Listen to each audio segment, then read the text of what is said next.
এমন হাজার হাজার পোলা আছে যারা এমন পরিস্থিতির শিকার।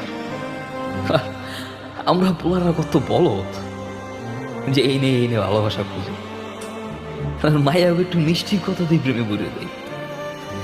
অথচ বুঝি না এই মরিচিকার ভালোবাসাগুলা কাঠার মতো যে বুকে বাঁধবো এটা পক্কা করি না। আমার কাছে ভালোবাসা পাওয়া আবার এই ভালোবাসা হারাই ফেলা যেন টাইল বাঁধার মতো হয়ে গেছে। আর এই মায়াই করে প্রতিদিন নষ্ট হইতেছে আমার মতো হাজার হাজার পোলার জীবন। ভালো থেকো তোমরা, ভালো থেকো যারা এমনি পোলা অনুমতি নিয়ে খেলতেছ। একটা কথা মনে রেখো যে পৃথিবীটা গোল, একদিন হয়তো বুঝবা, ওই দিন কোনো কিছু করার থাকবো না।